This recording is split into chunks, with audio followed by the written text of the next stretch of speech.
एक गांव में रतन नाम का बहुत ही ईमानदार आदमी रहता था। उसकी पत्नी सुनीता घर घर काम करती थी।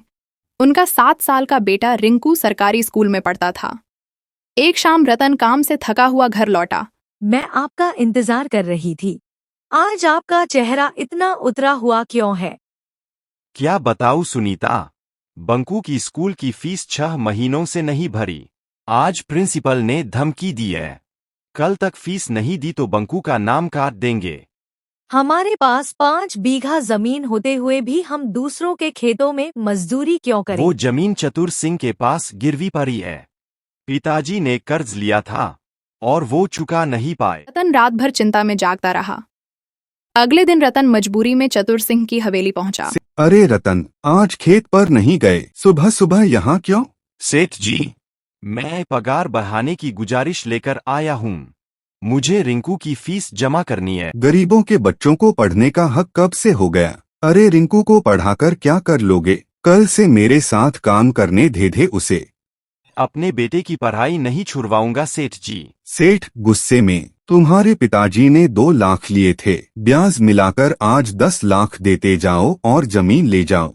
और सुन, आज से नौकरी पर मत आना। रतन को पगार नहीं मिली, नौकरी भी चली गई।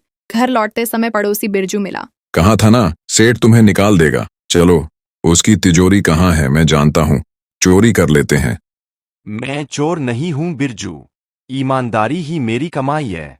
हाँ, उसी ईमानदारी से तुम भूखों मरोगे। बाद हालत और खराब हो गई। घर में राशन खत्म, पैसा खत्म, सब खत्म। सुनीता ने आखिरी 100 रुपये रतन को दिए। बस यही बचे हैं, आज खाली हाथ मत आना, कुछ लेकर आना। रतन घर से निकल गया। एक पेड़ के नीचे बैठकर रतन रो रहा था। तभी एक बुजुर्ग लाठी टेकता हुआ आता है। क्यों रो रहे हो बेटा? रतन सब हाल बता देता है। तुम्हारी समस्या का हल है मेरे पास। एक चोर बाजार है जहां महंगी से महंगी चीजें कम रुपए में मिलती है। लेकिन बाबा, मैं चोरी के खिलाफ हूँ। नाम चोर बाजार है बेटा, सामान चोरी का नहीं होता। रतन जंगल में जाता है और अचानक उसके सामने एक अजीब चमचमाता बाजार खुल जाता है, जहां कपड़े, अनाज, सोना, कंप्यूटर, यहाँ तक कि हवाई जहाज तक बिक रहे थे। भैया, यह आटे और दाल की बोरी कितने की है? 2 बोरी बस 5 रुपये की।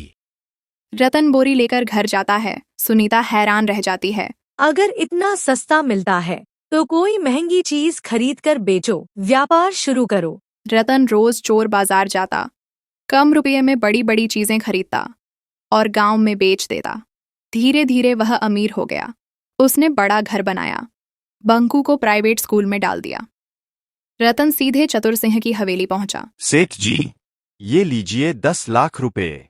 अब मेरी जमीन वापस कीजिए। इतने पैसे कहाँ से लाए? कहीं कोई चोरी? गांव जानता है, मैं गलत काम नहीं कर सकता। कुछ दिन बाद सुनीता ने कहा, मैं भी उस चोर बाजार को देखना चाहती हूँ। रतन उसे लेकर जंगल गया, लेकिन वहां कुछ नहीं था। न दुकान, न रोशनी, न बाजार।